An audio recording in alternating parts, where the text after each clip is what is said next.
Graça e paz, amém?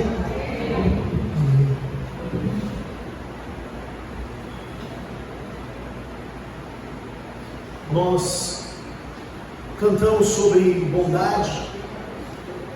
Eu confesso que se eu pudesse pregar todo domingo, pastor, não é mentira, não. Se eu pudesse pregar todo domingo sobre bondade, é bom que a palavra ia estar sempre pronta, né? Tenho certeza que você falou cada domingo a palavra é eficaz, né? Tem um efeito diferente, mas eu pregaria, se eu pudesse, Salmo 23:6, certamente bondade e misericórdia vão acompanhar todos os dias da minha vida. Tema bom, posso falar sobre isso a vida inteira.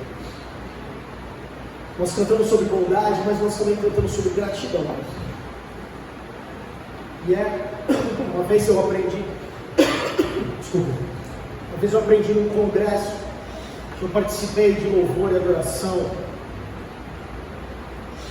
que o louvor precisa estar sempre conectado com a palavra. E muitas vezes o ministro de louvor pode interagir com o pastor, fala: pastor, sobre o que você vai pregar? Porque eu vou trazer com o louvor o mesmo tema. Comigo é diferente, o ministro fala que ele vai cantar, eu quero assim, porque ele vai. Eu também poderia falar a vida inteira sobre gratidão. Nós cantamos sobre isso nessa manhã, não só na música nova, talvez não nova para muitos de vocês, mas nova para nós aqui. Cantamos também sobre o desejo, meu desejo é agradecer. Tem um filósofo chamado Marcos Aurelius, que ele diz o seguinte: quando você acordar pela manhã, pense em como é um privilégio precioso estar vivo, respirar, pensar, desfrutar e amar. Irmãos, eu não tenho dúvida que nós temos motivos para agradecer, amém? Amém. Me fala um então, já que você falou um. Paz, misericórdia, saúde, o que mais? Está vivo, o que mais? Salvação, o que mais? Perdão, estar aqui, ó bonito. O que mais? Fala aí, Tatá, que você fez aí, pegado aí. O que mais? Só isso? Um dos grandes desafios que eu tenho como pai, irmãos, é ensinar meus filhos sobre gratidão. Eu confesso para os irmãos que é bem difícil. Eu sou muito grato a Deus por tudo. Eu aprendi isso com meu pai. Meu pai sempre me ensinou, sempre falou sobre gratidão, sobre como a gente tem que agradecer, ser grato, principalmente aquelas pessoas que de alguma maneira te ajudaram, te abençoaram. Ele sempre falou isso no contexto do trabalho dele, sobre a gratidão que ele tem, etc, etc. Eu não sei você, mas eu tenho um desafio grande de ensinar meus filhos sobre gratidão, porque a gente fala: cara, tá comendo aí, agradece, mano. Tá reclamando que o feijão tá com gosto diferente hoje, tem gente que não pegou feijão. Agradece, pô. Lucas, capítulo 17, 16 e 18. Lucas, capítulo 17, versículo 16 e 18. O texto diz o seguinte: prostrou-se aos pés de Jesus e lhe agradeceu. Este era samaritano.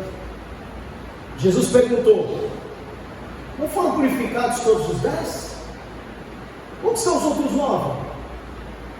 Não se achou nenhum que voltasse e desse louvor a Deus, a não ser esse estrangeiro? Jesus cura 10 leprosos. 10, vaciada. Esses caras ficam curados, vão embora, só um volta para agradecer, 10% voltou para agradecer. Jesus fala: caramba, cadê os outros 9? Os caras foram curados. Cadê os outros 9? Eles foram purificados. Por que só voltou um? E mais chocante ainda, irmãos, é que volta o estrangeiro, o samaritano. Provavelmente os outros 9 eram judeus, e aqueles que eram judeus não voltaram para agradecer o Messias, dizer: obrigado que eu fui curado.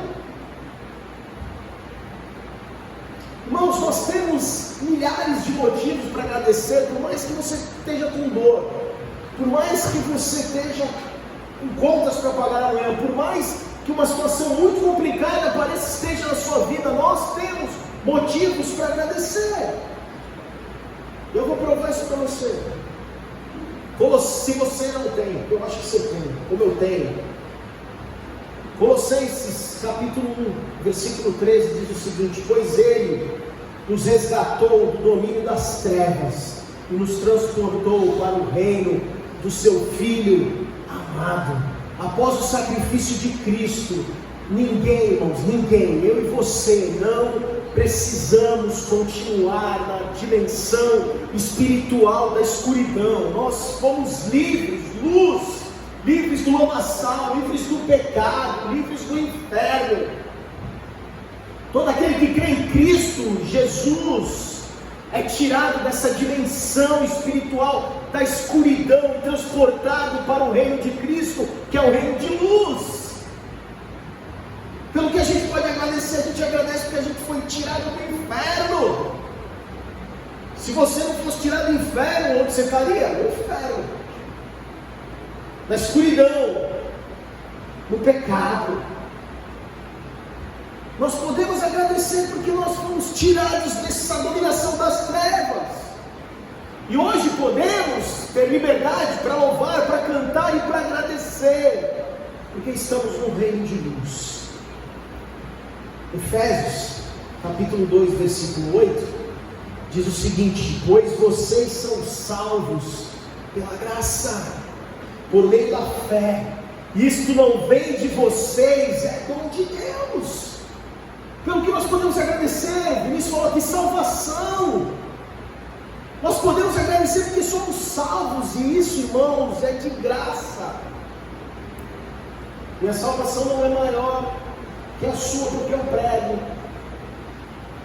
Salvação do maior pregador, do maior mártir que já existiu, não é maior do que a minha e a sua, que nós somos salvos pela graça. Isso não vem de nós, não vem de nós, porque nós não poderíamos fazer nenhum esforço para conseguir isso. Isso é dom de Deus, de graça para nós. Nós podemos agradecer porque nós somos tirados do inferno. Nós podemos agradecer porque nós temos salvação pela graça.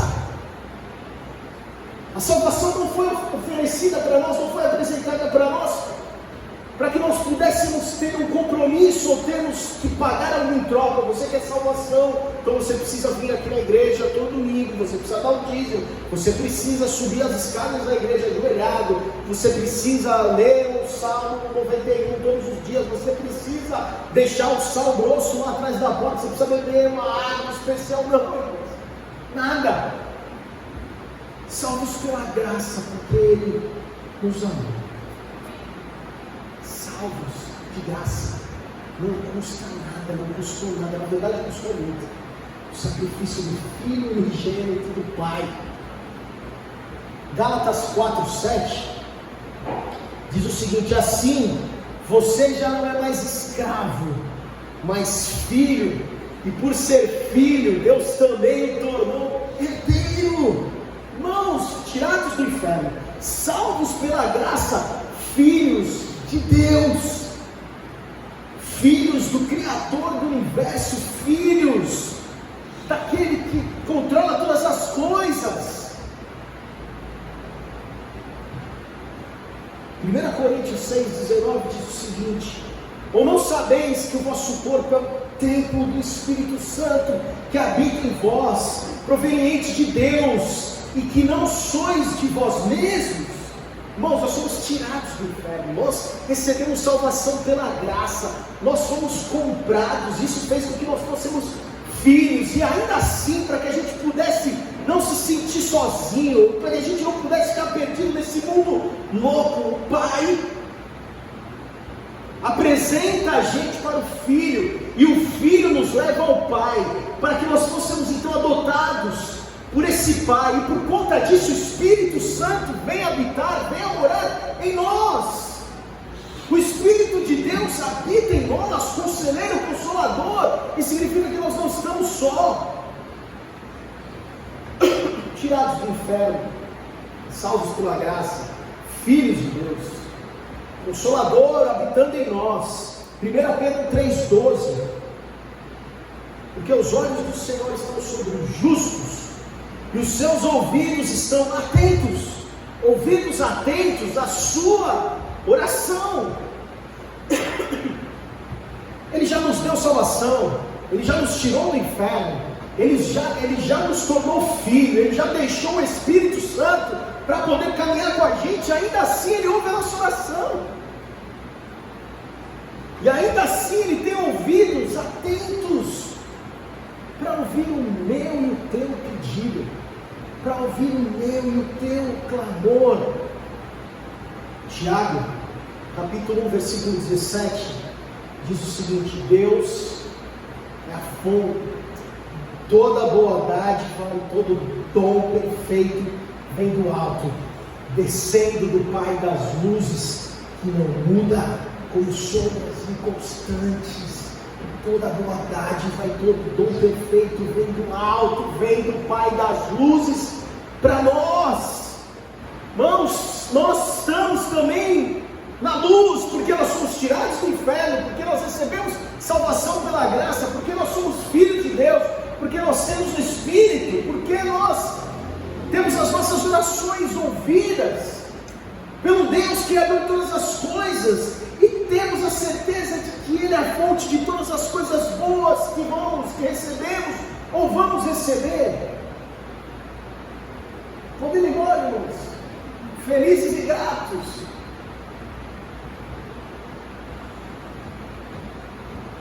Mas se nós olharmos o futuro, se nós olharmos para frente, então, quem nos garante que o texto diz que Ele não muda, é o Pai das luzes, que não muda, Ele não muda, Ele é o mesmo. Todas essas coisas que eu citei, essas 6 coisas que eu citei, nós temos certeza, total segurança que não mudam. Era assim, é hoje, será. Mas se nós olharmos para o futuro, eu quero citar umas 2 coisas para vocês. A primeira delas está em Jó 42, versículo 2, que diz o seguinte: sei que podes fazer todas as coisas, nenhum dos teus planos pode ser frustrado. Irmãos, nós podemos ser gratos pelo futuro, porque Ele pode todas as coisas, e os planos que Ele tem, o plano que Ele tem para nós não vai ser frustrado. E quando Jó fala que Ele pode todas as coisas, irmãos, a gente se conecta, pega e recebe, relembra de um tributo exclusivo de Deus, que é a onipotência. Não há nada difícil para aquele que possui todo o poder. Não há nada. Gênesis 18:14, é alguma coisa impossível para o Senhor? Interrogação, não. Jeremias 32:17, parte B do versículo: nada é difícil demais para ti. Efésios 3:20, aquele que é capaz de fazer infinitamente mais de tudo que pedimos ou pensamos, de acordo com o seu poder que atua em nós. Lucas capítulo 1, versículo 37, pois nada é impossível para Deus. Ele é todo poderoso. Nós não podemos nunca esquecer disso. Nós não podemos olhar as circunstâncias, esquecer que o Deus que nós cantamos, servimos, o Deus que nos salvou, que nos tirou do inferno, que nos deixou o seu Consolador, é um Deus todo poderoso. A segunda verdade nesse texto de Jó, irmãos, é que Deus possui planos a nosso respeito. E o texto diz que nenhum dos planos pode ser impedido, nenhum dos planos pode ser frustrado. E se nada pode ser frustrado, então a gente só tem gratidão e agradecer e confiar em Deus. Jeremias 29:11, você conhece de cor esse versículo? Conhece? Me fala aí, qual é?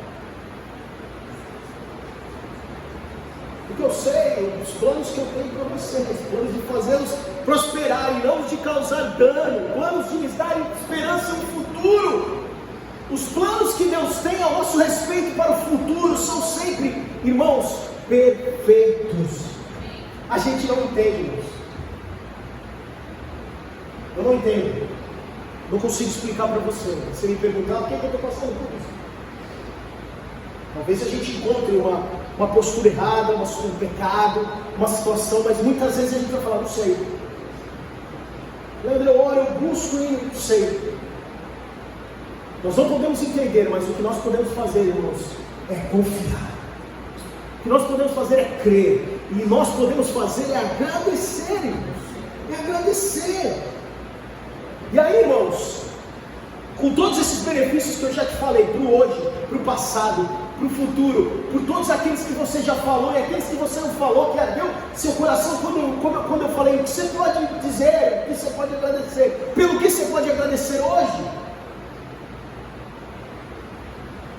E a música é uma declaração de alguém que se sente tão, talvez pequeno, não sei, para dizer, o que eu tenho é um aleluia. Levanta as minhas mãos, o que eu tenho é aleluia, o que eu tenho é louvor a ti. E o salmista, lá no Salmo 116, 12, ele faz um questionamento parecido, ele diz assim, que darei eu ao Senhor por todos os benefícios que tem me feito? Que darei eu ao Senhor por todos os benefícios que tem me feito? Você já fez essa reflexão? Você já pensou sobre isso? Caramba, o que eu posso dar para Deus? Por tudo que Ele tem feito por mim, que eu posso dar para Deus por tudo que Ele tem feito por mim. E nós vamos percorrer a Bíblia, irmãos, e nós vamos ver histórias maravilhosas. Quinta-feira nós estamos estudando sobre Abraão. Reforço o meu convite para você que está aqui para ser abençoado. Abraão ia dar um filho, irmãos, filho da promessa, o único filho, uma mulher estéril. Depois de anos, nasce o filho, é esse, conseguimos, Deus nos deu. Agora Deus fala para lá e dá o filho. Abraão falou, meu, tu me deu? Maria pega todas as suas economias, quebra o porquinho ali, pega todas as suas economias, compra o melhor perfume. Qual o mais caro aí? Qual o mais caro aí? Vai lá na loja e fala, qual o mais caro aí? É isso que eu quero. Ela pega aquilo e despeja nos pés de Jesus, para o choque dos religiosos. O que é isso, Maria? Pondo-se os pés de Jesus, tua vida inteira, tua poupança, não sei o que era. E muitas vezes, irmãos, o que nós precisamos, Deus não está pedindo de nós, pode ser que Ele peça, mas Ele não está pedindo de nós, nossos filhos, Ele não está pedindo de nós todas as nossas economias, como fez com Maria. Às vezes o que a gente precisa é só o aleluia. Muitas vezes o que a gente precisa é só o louvor. Muitas vezes o que a gente precisa, irmãos, é dar as nossas vidas, dar a nossa vida a Ele. Romanos 12:1, Paulo fala que a gente precisa apresentar o nosso corpo em sacrifício vivo. Nós precisamos retribuir, irmãos, de alguma maneira. Lembre-se, abre um parênteses bem grande aqui, grifa, negrito, salvação pela graça. Você foi salvo pela graça. Se você entender que você pode viver a tua vida sem estar nem aí com Deus e não retribuir tudo que Deus te deu, eu acho que você não vai para onde eu vou. Eu estou empolgado fazendo isso. Mas a salvação é de graça, não precisamos pagar nada. Nós não vamos pagar nada. Mas nós precisamos dar a nossa vida, nós precisamos entregar, nós precisamos nos negar, nós precisamos tomar a nossa cruz a cada dia, nós precisamos se render inteiramente a Ele, nós precisamos ter um compromisso com o Senhor, reconhecer que Ele é Salvador, mas Ele é Senhor também, e dizer, Pai, não sou mais eu quem vivo, mas é Tu que vive em mim. O salmista clamou e falou, que eu darei Senhor, o que eu posso fazer por todos os benefícios que Ele tem me feito? E é essa reflexão que eu quero trazer para nós nessa manhã. O que nós podemos fazer por tudo que Ele tem feito? Então nós podemos entregar a nossa vida. Nós podemos, como diz Hebreus 11:6, dar a nossa fé. Ora, sem fé é impossível agradar a Deus, porque é necessário que aquele que se aproxima de Deus creia que Ele existe, que é galardoador dos que o buscam. Nós precisamos crer, irmãos, que Ele é onipotente, que Ele tem um plano de bem para nós, que Ele nos tirou do inferno, que Ele nos salvou. Nós precisamos crer que Ele é o Messias, o Cristo, enviado por Deus para nos salvar. Isso faz com que a gente creia também que a gente precisa viver a nossa vida para Ele. Como eu falei, é o primeiro item, agora é fé. Nós cremos nisso, nós colocamos a nossa vida, nós nos arrependemos, nós buscamos cada vez mais sermos parecidos com Ele, convertendo os nossos maus caminhos. Com essa fé, irmãos, que nós damos a Ele, nós aceitamos Jesus como esse Senhor e Salvador. Isso é Deus. O que daremos? Daremos o nosso amor, irmãos. Mateus 22, versículo 37 diz o seguinte: amarás o Senhor teu Deus de todo o teu coração, de toda a tua alma e de todo o teu pensamento.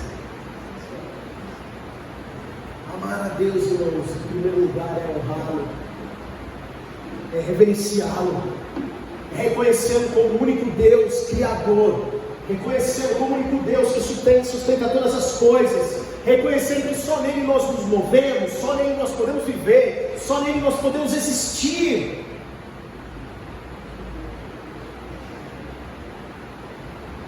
Muitas vezes, muitos estudiosos perdem muito tempo tentando explicar a Deus,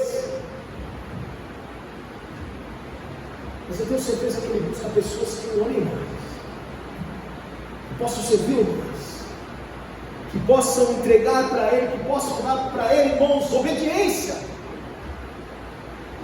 Aquele que tem os meus mandamentos e os guarda, é esse que me ama. E aquele que me ama será amado do meu Pai, e eu amarei, e eu me manifestarei a Ele. O amor a Deus se manifesta, irmãos, na obediência. É impossível dizer que a gente ama a Deus sem obedecê-lo, pois quem o ama tem prazer em obedecê-lo, não obrigação, mas é um prazer em viver, é para Ele, por Ele. O que nós daremos para retribuir?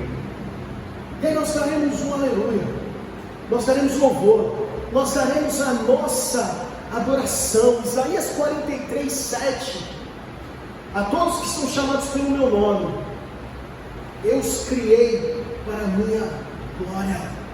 Deus nos criou e nos chamou para adorá-lo. Nós precisamos viver essa vida de aleluia, nós precisamos viver essa vida de adoração, nós precisamos viver essa vida de louvor a Deus. O que nós daremos a Ele? Provérbios 15:8, o Senhor detesta o sacrifício dos ímpios, mas a oração do justo o agrada. Irmãos, nós oramos, nós pedimos, nós oramos quando o calo aperta, nós corremos porque a situação está complicada, mas nós temos agradecido, nós temos orado agradecendo, nós temos orado para ter um papo, bater um papo com o nosso paizinho, Abba.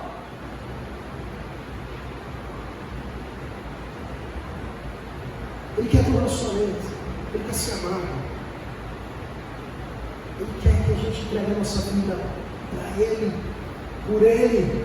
E se nós podemos então dar a nossa vida, dar a nossa fé, dar o nosso amor, dar a nossa obediência, dar a nossa adoração, dar a nossa oração, nós podemos também, irmãos, agora praticando, nós podemos entregar aquilo que temos, que Deus nos deu, sejam nossos talentos, sejam nossos dons, nós podemos entregar isso para a honra e glória dEle. Jesus usava uma parábola, conhecida como a parábola dos talentos, para mostrar que aquilo que recebemos de Deus, nós precisamos usar, e nós podemos multiplicar, e nós podemos desenvolver, e nós podemos fazer isso, usando tudo que Ele nos deu, na sua obra, seja pregando, seja louvando, seja orando, seja ajudando, seja o que for. O que daremos para Ele, irmãos? Daremos para Ele então o nosso serviço. Fomos chamados para servir a Deus, estarmos disponíveis a Ele. Servir a Deus, irmãos, o que é servir a Deus? Servir a Deus é não ter a nossa vida como preciosa. Porque a beleza da vida, irmãos, não consiste em ser servido, mas em dispor a servir a Deus, a servir ao próximo, a servir a nossa família, uma vida de serviço. E então, irmãos, se nós entendemos tudo isso, eu dei motivos para agradecer, eu compartilhei com você o que podemos fazer, o que nós podemos, e resumindo tudo isso para concluir, nós podemos dar a nossa gratidão, nós podemos agradecer a Deus em tudo o que acontece, em tudo, não importa o que aconteça, não importa o momento que você está passando, não é isso que determina a sua história, porque Deus tem plano para isso. E nessa caminhada, irmãos, não serão só flores. O maior exemplo disso é um cara chamado Paulo, que falou: eu fui chicoteado, eu passei pelo fogo, fiquei preso, eu fiz isso, eu fiz aquilo, mas ainda assim, eu tudo posso naquele que me fortalece. Nós precisamos viver uma vida de gratidão, aqui, na sua casa, no seu trabalho, aonde você estiver, agradecer a Deus pela certeza que nós temos, irmãos, que Ele irá transformar a experiência mais difícil em algo bom, porque Ele tem planos para nós. Nós lemos a história de Jó, nós podemos lembrar da história de José lá no Egito. Irmãos, precisamos lembrar do conselho lá em 1 Tessalonicenses 5:18: em tudo dai graças. Em tudo dai graças. Na alegria, na tristeza, na saúde, na doença. Talvez você não vá ter 100% de motivos para agradecer, mas não importa. Se você tiver 1%, agradeça. Agradeça. Eu disse no começo, nós temos um desafio, eu tenho um desafio como pai, de fazer meus filhos entenderem sobre gratidão. E a gente tenta de várias maneiras, né? Tenta conversando, tenta explicando, aí a gente dá lá faz um discurso bonito, eles ficam olhando, parece que entenderam, aí faz alguma coisa 3 minutos depois. Vamos fazer o pote da gratidão, vamos orar, tem que agradecer, vamos orar, vamos agradecer todo dia. Ainda assim, irmãos, temos dificuldades. Estamos falando de um menino de 9, de uma menina de 6. Agora eu pergunto, e você? Com toda a sua idade, eu com os meus 42 anos, será que nós estamos seguindo o conselho de Paulo lá em Colossenses, capítulo 2, versículo 7, que diz: enraizados, edificados nele, firmados na fé, como foram ensinados, transbordando de gratidão. A nossa vida precisa transbordar de gratidão. Não importa o que esteja acontecendo, não importa. Lembre-se que você foi salvo pela graça. Lembre-se que você foi tirado do inferno. Lembre-se que Ele tem ouvidos atentos para ouvir oração. Lembre-se que Ele tem planos de paz. Lembre-se que Ele é um Deus todo-poderoso, um Deus onipotente, onipresente, onisciente. Ele sabe todas as coisas e nós precisamos então agradecer. Nós precisamos então transbordar de gratidão. Esse é o nosso desafio. Para que nós possamos responder o que o salmista questionou lá. O salmista questionou no Salmo 116, 12: que darei eu ao Senhor por todos os benefícios que tem me dado? Bom, se o mínimo que a gente puder, como diz o cantor na música que nós cantamos, aleluia. Só que aleluia não só com uma boca, mas aleluia com a vida. Porque aleluia significa louvar ao Senhor. Que nós possamos, a nossa vida seja uma vida de louvor e adoração ao Senhor, com tudo aquilo que eu falei, obedecendo, amando, servindo, com dons, com talentos, servindo, nos colocando à disposição dEle. Mas sempre, irmãos, se o dia que você não tiver nenhuma força para fazer nada disso, você possa pelo menos ser grato. Você possa pelo menos transbordar de gratidão, porque com certeza nós temos mais motivos para agradecer do que para reclamar. Enraizados e edificados nele, firmados na fé, como foram ensinados, transbordando de gratidão. Vamos orar?